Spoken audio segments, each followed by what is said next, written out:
जय हिंद दर्शकों, मैं हूं फुरकान खान और आप देख रहे हैं बरेली टुडे।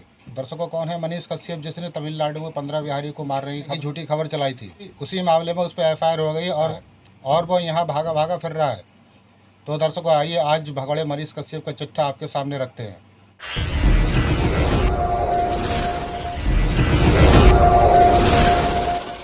नमस्कार दोस्तों, मैं विनय दुबे मुंबई से। बिहार में काबा, बिहार में एक भरुआ फरार बा, बिहार में एक भरुआ फरार बा, त्रिपुरारी तिवारी ओकर नाव बा। इस नाम से तो आप उसे नहीं जानते, उसे आप मनीष कश्यप के नाम से जानते हो, जिसे मैं बवासीर ऑफ बिहार कहता हूँ। उसके पीछे कारण है। अब बहुत सारे लोग पूछ रहे थे कि विनय भाई आगे क्या होने वाला है, एफआईआर तो हो गई है। आज मैं विश्लेषण करने जा रहा हूँ इस भगौड़े मनीष कश्यप का।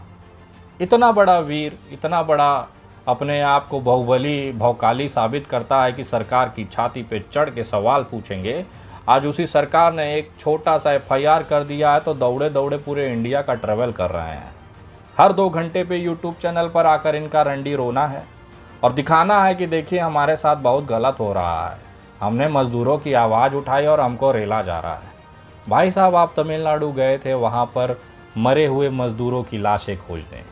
आप वहाँ गए थे तमिलों द्वारा पिटाई किए हुए बिहारियों को खोजने के लिए। आप किसी मजदूरों की आवाज़ उठाने नहीं गए थे, वहाँ ट्रेन चलवाने नहीं गए थे।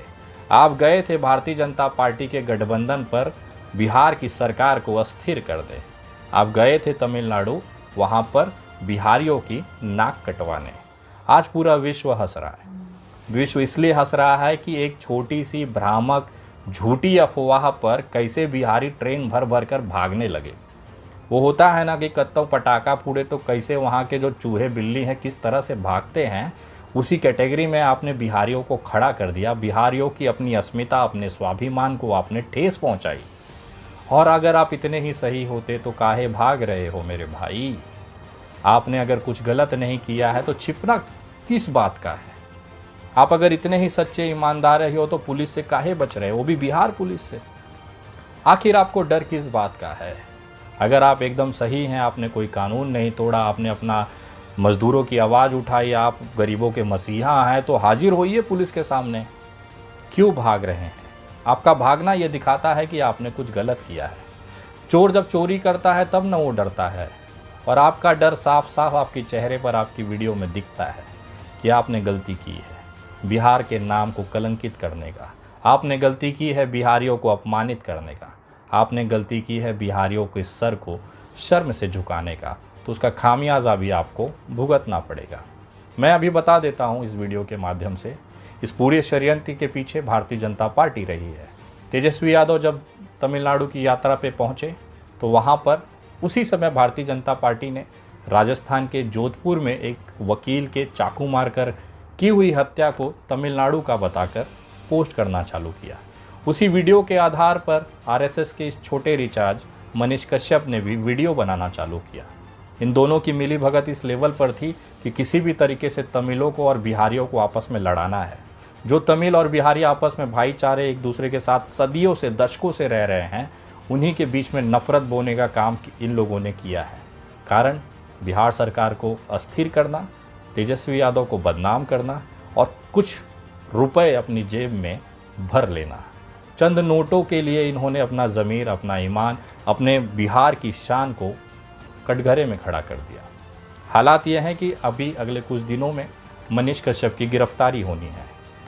तो चीज़ें मैं आपको स्पष्ट कर दूं, अगर मनीष कश्यप का भारतीय जनता पार्टी के साथ गठबंधन नहीं था तो भारतीय जनता पार्टी मनीष कश्यप के साथ उसकी गिरफ्तारी से बचाव के लिए खड़ी नहीं होगी। और अगर भारतीय जनता पार्टी मनीष कश्यप का बचाव में खड़ी होती है, उसकी आईटी सेल खड़ी होती है, तो ये आप साफ संकेत है, ये क्लियर पिक्चर है कि बीजेपी और मनीष कश्यप एक साथ मिलकर बिहार को बदनाम करने चले थे। मामला फंस गया और चीज़ें उल्टी पड़ गई। लेकिन आज इस विषय में मैं आपको बहुत आराम से, बहुत डिटेल में बताना चाहता हूँ। मनीष कश्यप का जो चरित्र रहा है, मनीष कश्यप का जो इतिहास रहा है, वो कलंकित ही रहा है। ये बातें मैं क्यों कह रहा हूँ? एक बिहार के पुलिस के लिए आपके अंदर क्या भावनाएं हैं? क्या आप उनकी हत्या करने के लिए उस पर हथियार चलाएंगे? चलिए बिहार पुलिस को बगल कर दीजिए। क्या आपके अंदर इतना जिगरा है कि एक महिला को उसके घर में अंदर घुसकर उसका ब्लाउज फाड़कर उस पर मारपीट करेंगे 50 और 100 लोगों को लेकर? चलिए इसको भी बगल कर दीजिए। क्या आप अपने गुरु के, जिसने आपको पढ़ाया, आपको शिक्षा दी, क्या आप उसे केवल इसलिए पीटने पे आतारू हो जाएंगे कि उन्होंने आपकी बात नहीं सुनी? मनीष कश्यप जैसे लोग आज इस कलयुग के ऐसे छात्र हैं जो अपने प्राचार्य, अपने टीचर को भी पीटने से नहीं बिखरे और ये बात करते हैं समाज में बदलाव की।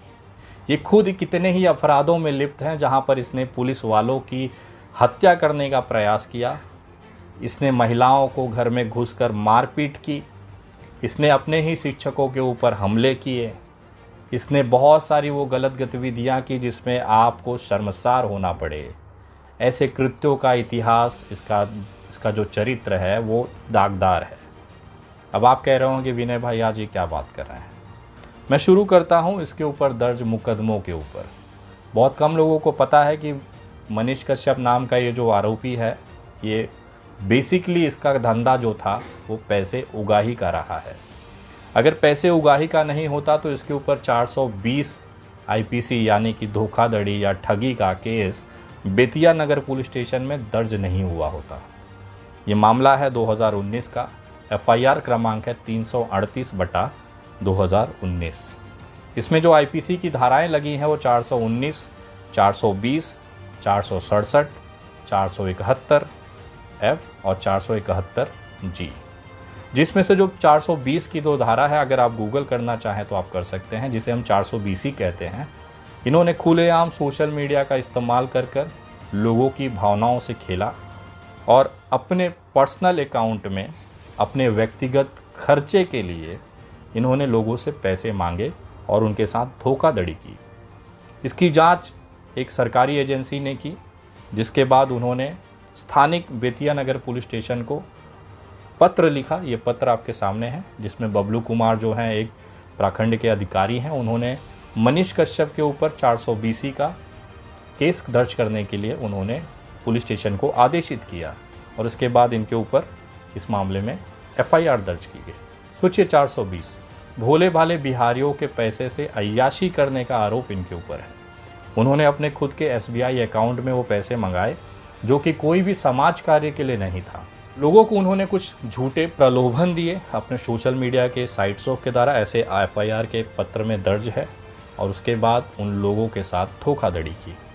ये वो मनीष कश्यप है जो ये कहता है कि बिहारियों को साथ दो, उन्हें मदद करो, आगे बढ़ाओ, लेकिन उन्हीं बिहारियों से इन्होंने पैसों की वसूली की, जिसके बाद इनके ऊपर 338/2019 की एफआईआर दर्ज है।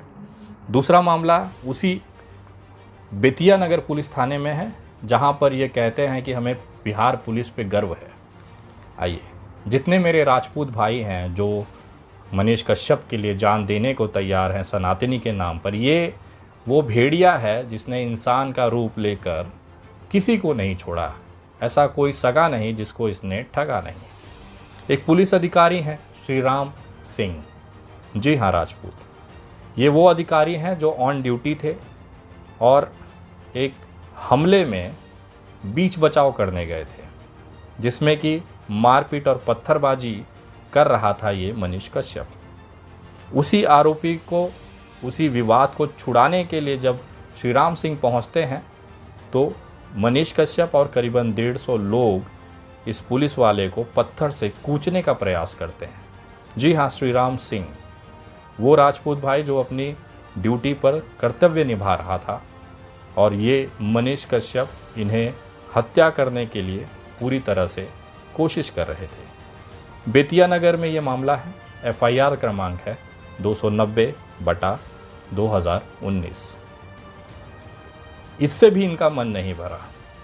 सोचिए, जिस शिक्षक ने इन्हें पढ़ाया, जिस प्राचार्य ने इन्हें स्थानिक लोकल शिक्षा करने दिया, कॉलेज करने दिया, उसी प्राचार्य के घर पर 150 लोगों का समूह लेकर ये पहुंच जाते हैं।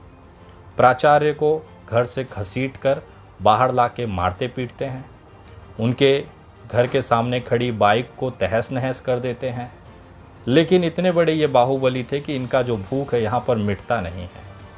50-60 लोगों की भीड़ प्राचार्य अरविंद कुमार को घर से घसीट कर मारपीट कर रही थी, तो मनीष कश्यप इतने बड़े बाहुबली उनके घर में रह रही महिलाओं के साथ जाकर उन्होंने मारपीट की। ये इतने बड़े शौर्य, इतने बड़े सैनिक के लड़के हैं जो सेना में भर्ती सैनिक हैं, अपने आप को कहते हैं कि इनके पिताजी सैनिक हैं, इनके दादा ने स्वतंत्र सेनानी की लड़ाई लड़ी है। इतने बड़े गौरवान्वित परिवार का लड़का एक 150 लोगों को ले जाकर एक महिला के साथ मारपीट करता है। कितना बड़ा वीर इंसान। इस मामले में भी बेतिया नगर पुलिस स्टेशन में अरविंद कुमार के लेटर पर एफआईआर दर्ज है 289/2019। इतने बड़े वीर हैं, इतना बड़ा इनका गौरवशाली इतिहास रहा है। पहले 400 BC में पैसे की उगाही की, फिर अपने ही शिक्षक को पीटा, फिर अपने ही शिक्षक के महिला घर की जो महिलाएं हैं उनको मारा पीटा, उनके कपड़े फाड़े। इतने बड़े वीर थे कि जिस पुलिस वाले ने इन्हें बचाने की कोशिश की, मामला छुटाने की कोशिश की, उस श्रीराम सिंह को भी इन्होंने हत्या करने का प्रयास किया। लेकिन मामला केवल यहीं नहीं घटा, इसके बाद भी इनके हौसले बढ़ते रहे। बहुत सारी ऐसी एफआईआर हैं। बेतिया नगर पुलिस स्टेशन में एफआईआर क्रमांक 109/2019 है, जिसमें धाराएं हैं 147, 148, 149, 427 और 120B। मतलब संगठित तौर पर लड़कों का समूह बनाकर इन्होंने खुलेआम गुंडई की। ये आपराधिक मामले हैं, ये कोई पॉलिटिकल मामला नहीं है कि राजनीति के दबाव में किए गए मामले। प्राचार्य के घर में इन्होंने महिलाओं के साथ मारपीट की, एफआईआर दर्ज हुई। एक ड्यूटी पे तैनात अधिकारी को इन्होंने हत्या करने का प्रयास किया, एफआईआर दर्ज है। लोगों से पैसे वसूली करने का मामला किया, 420 आईपीसी में इनके ऊपर एफआईआर दर्ज। ये कोई पॉलिटिकल मामला नहीं है, ये खुद के आपराधिक प्रवृत्ति को दिखाने वाले मामले हैं। इसी के साथ में बेतिया रेलवे स्टेशन पर TR नंबर 743/2020, इसमें इन्होंने सरकारी संपत्ति को क्षति पहुंचाने का कोई कसर नहीं छोड़ा।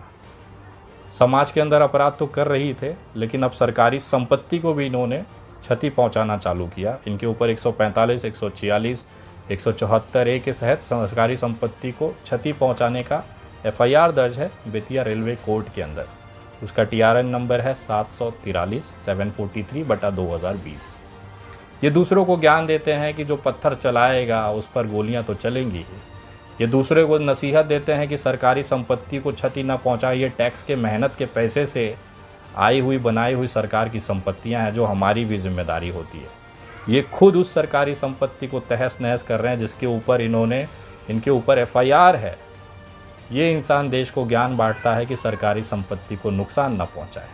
ये अपराधी लोगों को कहता है कि महिलाओं का सम्मान करें। ये अपराधी कहता है कि शिक्षकों का सम्मान करें।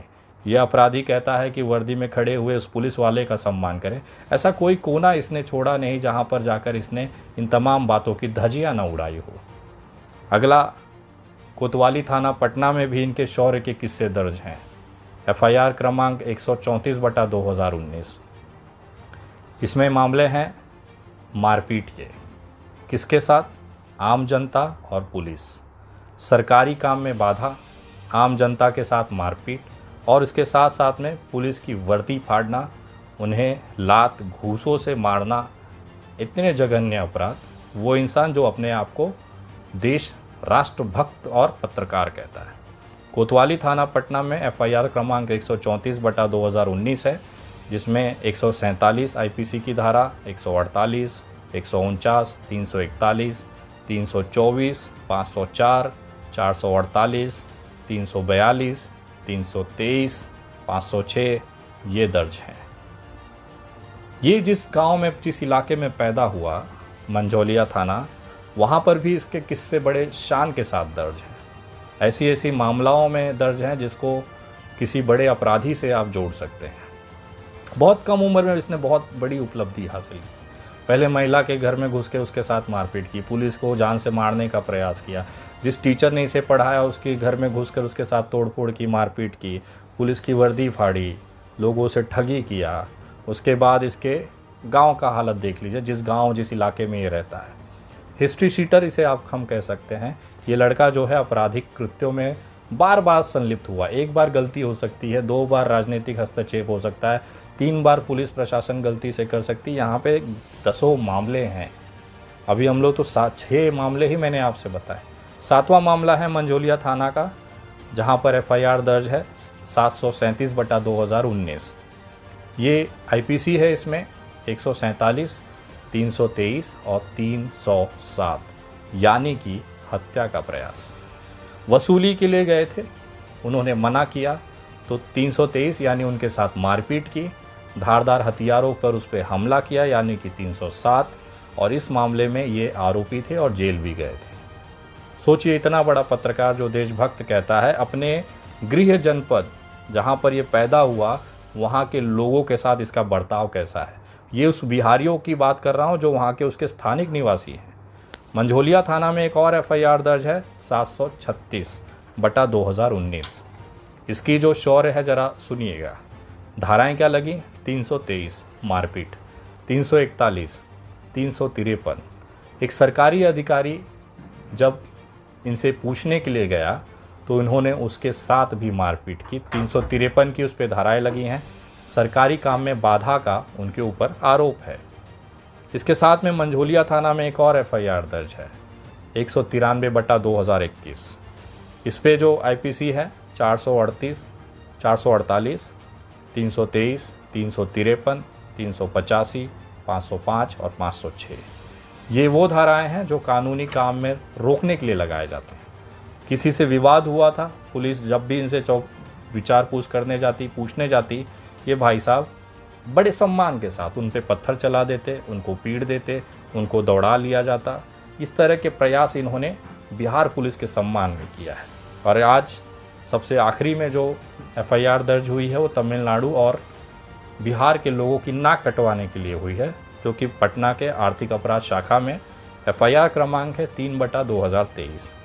इस पे भी वही धाराएं लगी हैं 153, 153A, 153B, जो कि 2 समुदाय के बीच में लड़ाना, 2 लोगों के बीच में नफरत फैलाना, आपसी उद्वेष पैदा करना। 505 1B, 505 1C, 468, 471 और 120B, ये संगठित तौर पर लोगों का समुदाय, लोगों का समूह लेकर संगठित तौर पर किया हुआ अपराध है। इसके साथ ही IT एक्ट 67 इस पे लगाई गई है। तो कुल 10 मुकदमे हैं। बेतिया नगर थाना में करीबन 5 मुकदमे हैं, मंझोलिया थाना में करीबन 3 मुकदमे हैं, पटना में करीबन 2 मुकदमे हैं। टोटल इस तरह से 10 मुकदमे हैं। और अगर इसके धीरे धीरे अगर आप इसे छोटी सी समरी में देखना चाहें तो 420 पैसों की धोखाधड़ी, अपने शिक्षक को पीटना, मारपीट करना, पुलिस अधिकारी श्री राम सिंह को जान से मारने का प्रयास करना, अपने शिक्षक, अपने प्राचार्य के घर की महिलाओं को कपड़े फाड़ना, उनके साथ मारपीट करना, हत्या का प्रयास, कानूनी काम में बाधा, सरकारी संपत्ति को नुकसान, पत्थरबाजी, गोलीबाजी, इस तमाम तरह की इनके ऊपर केसेस हैं। और ये अपने आप को बिहार का भविष्य बताते हैं। सोचिए, बिहार का भविष्य कितना खूबसूरत है, जो लोगों से ठगी करता है, जो पुलिस अधिकारियों पर हाथ उठाता है, एक वर्दी में अपनी ड्यूटी निभाने वाले पुलिस अधिकारी की हत्या का प्रयास करता है, रेलवे की सरकारी संपत्तियों को नुकसान पहुंचाता है, उसके बाद में अपने ही शिक्षक के घर की महिलाओं को कपड़े फाड़ना, उनके साथ मारपीट करना। इतना बड़ा इंसान, इतना बड़ा बहादुर भौकाली जो एक औरत पर हाथ उठा देता है, ये बनेंगे बिहार के भावी मुख्यमंत्री। अब आइए, इसके अंदर जो बेल एप्लीकेशन लगाई गई थी, जमानत याचिकाएं लगाई गई थी, उसमें कोर्ट ने बहुत ही गंभीर तरीके से इन पर टिप्पणी की है।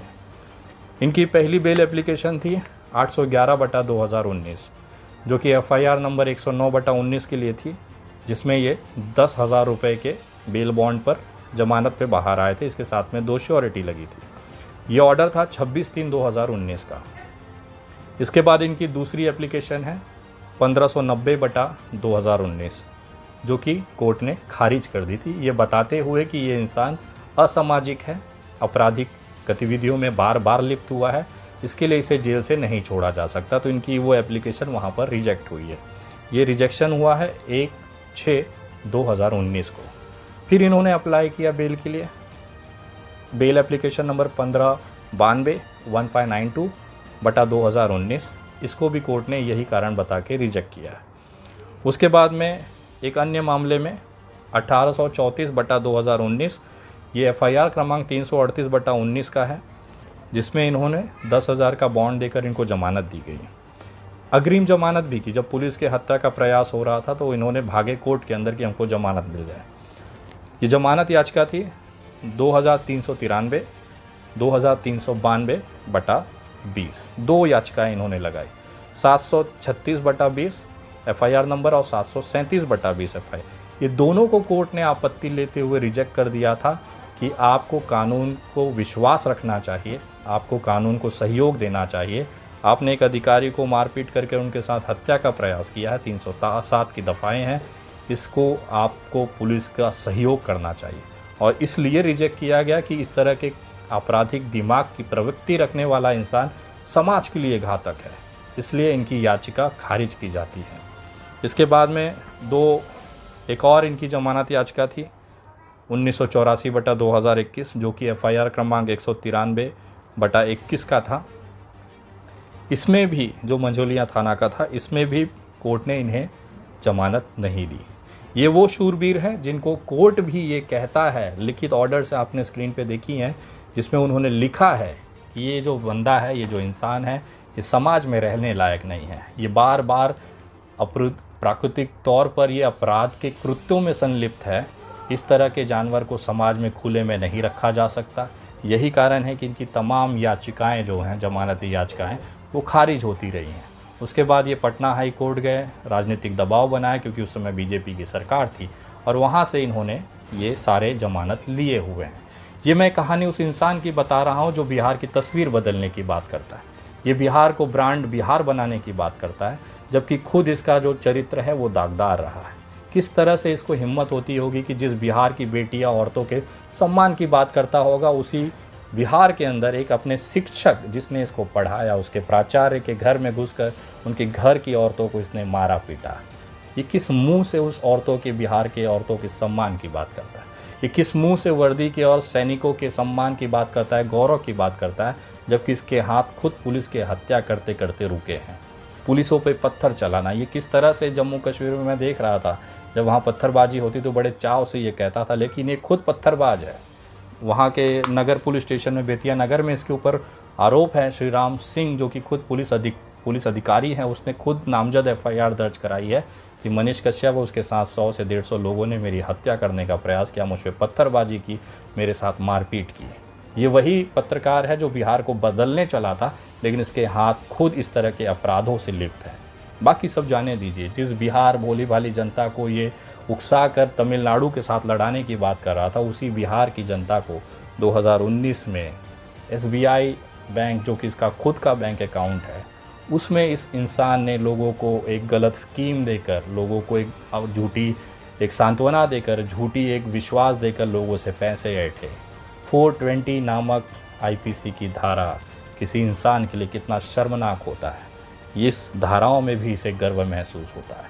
तो ये कानूनी तौर पर, आपराधिक तौर पर दिमाग से बीमार एक इंसान है, जो सही में समाज में रहने लायक नहीं है, ऐसा वहाँ की स्थानिक अदालतें कहती हैं। अपने कोर्ट के ऑर्डर में उन्होंने बाकायदा इसे मेंशन किया है। उसके बावजूद भी आज बहुत सारे मेरे बिहार के भाई हैं जो खुलेआम इसका सपोर्ट करते हैं। आप करिए, कल को आपकी बहन बेटियां भी इसके हाथों पीटी जाएंगी, आप भी इसके हाथों ठगी का शिकार होगे। आपके भाई जो पुलिस में है, सेना में है, इसके हाथे पीटे जाएंगे, ये कूचेगा। आप खुश रहिए। मैं देख रहा हूँ कि जिस राजपूत समाज इसके सामने पूरा खड़ा है, लेकिन 3 FIR इसमें ऐसी हैं जिसमें अलग अलग राजपूत अधिकारी हैं जिनके मारपीट करने, इसके अंदर राजपूतों के प्रति बहुत गुस्सा है। नहीं होता तो श्री राम सिंह या फिर सिंह टाइटल देखकर इतने उग्र क्यों हो जाता है कि वो दौड़ा के पुलिस को मारने लगता है। सिंह टाइटल वाले कुछ ऐसे FIR हैं जो कि मंझोलिया पुलिस स्टेशन में है, 737/2019, 307 की धारा लगी है, हत्या का प्रयास। उसके बाद में 336 है, कानूनी काम में बाधा, रेलवे संपत्ति को नुकसान। ये गौरव का, इनके ना पद्मश्री के मेडल्स हैं इतने सारे। ये इंसान बिहार को बदलने चला था, जो इंसान खुद नहीं बदल पाया, एक के बाद एक अपराध करता गया, हौसले बुलंद होते गए, और ये इंसान चला है बिहार में एक बदलाव लाने के लिए। आप लोग खुद सोचिए। जो राजपूत भाई आज इसे सपोर्ट करते हैं, मैं सैल्यूट करता हूँ, करिए, अच्छी बात है। कल को ये आपके भाइयों को दौड़ा के मारेगा, उनकी हत्याएं कराएगा, आप करते रहिए सपोर्ट, मुझे कोई आपत्ति नहीं। आने वाले टाइम में ये पूरा ऐसा तिलक उलक लगा के भगवा ड्रेस में पुलिस में गिरफ्तारी देगा, सारे सनातनी भाई कब मनीष कश्यप जिंदाबाद के नारे लगाइए, मुझे कोई दिक्कत नहीं। कल को यही जब इसके हाथ में आप ताकत दे रहे हैं, एक बंदर के हाथ में आप बंदूक देंगे तो कहीं पर भी गोली चलाएगा। यही हालत मनीष कश्यप का है। आप लोगों ने एक बंदर के हाथ में ताकत दे दी है। आज हालात क्या है कि वो आप ही के समाज को खा रहा है, आप ही के समाज को गंदा कर रहा है, और उसके बाद भी अगर आपकी आंखें नहीं खुलती है तो वो आपका फैसला है। मैं मुंबई में हूँ, मेरा एक बाल भी नहीं बिगड़ेगा, लेकिन जिसका नुकसान है वो है बिहार की आम जनता जो इस पर विश्वास करती है। कल एक और वीडियो में इसके ऊपर ले आऊँगा, इसके आर्थिक स्थिति के बारे में बताना चाहता हूँ। बिहार के लोगों को लगता है ये बहुत बड़ा पैसे वाला है, बहुत बड़ा तोप है। दरअसल इसने बिहार में रहते हुए अवैध वसूली का एक धंधा चलाया। मेरे पास कुछ साक्ष्य हैं, मेरे पास कुछ जानकारी, कुछ दस्तावेज हैं। अगली वीडियो में मनीष कश्यप की उस आर्थिक वसूली का किस्सा आप तमाम लोगों के साथ सबूतों के साथ रखूँगा। किस तरह से इसने देश की सरकारों को चूना लगाया, किस तरह से इसने तमाम जो आर्थिक एजेंसियां हैं उसको नुकसान पहुंचाया, किस तरह से इसने देश के हक का जो पैसा है वो खुद खाकर आज मोटा बनकर देश सेवा के नाम पर लोगों को बेवकूफ़ बना रहा है। इसकी वीडियो कल ज़रूर आप देखिएगा, और ये वीडियो आपको अच्छी लगी हो तो इसमें कमेंट करके ज़रूर बताएं, शेयर ज़रूर करें, ख़ासतौर पर बिहार के लोगों तक इसे पहुँचाएँ। एक निवेदन है कि बिहार पुलिस को ये वीडियो ज़रूर पहुँचाएँ, क्योंकि आने वाले केसों में इसकी जानकारी, इस मामलों की जानकारी बहुत अहम भूमिका निभाती है। हो सकेगा तो अगले 2 से 3 दिन में मैं खुद आपराधिक शाखा में जाकर, आर्थिक आपराधिक शाखा में जाकर इस सारे दस्तावेज, कोर्ट के ऑर्डर्स, FIRs की कॉपीज़, इसके साथ ही इसके आर्थिक व्यवहार जो इसने गलत तरीके से किए हैं, जिसके सबूत मेरे पास आए हैं, उन तमाम लोगों को तमाम जानकारी, तमाम तथ्य, तमाम दस्तावेज मैं खुद बिहार आकर आर्थिक अपराध शाखा को सुपुर्द करूंगा, ताकि इसके ऊपर कड़ी से कड़ी कार्रवाई हो सके। अगर इसे आज नहीं रोका गया तो ये कल को बिहार के लिए बड़ा कैंसर बन जाएगा, और कहीं ना कहीं बिहारियों की जान जोखिम में हमेशा पड़ती रहेगी, जैसे तमिलनाडु और बिहार के विवाद में पड़ी है। मेरा छोटा सा प्रयास होता है आपको हकीकत दिखाना। मेरा कोई प्रयास ये नहीं होता है कि मेरे चैनल पे व्यू आ जाएं, लोग मुझे पसंद करें, मुझे उससे घंटा फ़र्क नहीं पड़ता। लेकिन जो तथ्य मेरे सामने आएंगे, जो हकीकत है, जो डॉक्यूमेंटेड प्रूफ है, उसे मैं आप लोगों के सामने इसलिए रखता हूँ ताकि अगली बार आप लोग उसे समझें, उसे सोचें उस विषय पर, क्योंकि आपके भविष्य से जुड़ा हुआ मसला है। वीडियो सही लगा हो तो कमेंट करें, शेयर करें। अगली वीडियो कल, तब तक जय हिंद, जय महाराष्ट्र।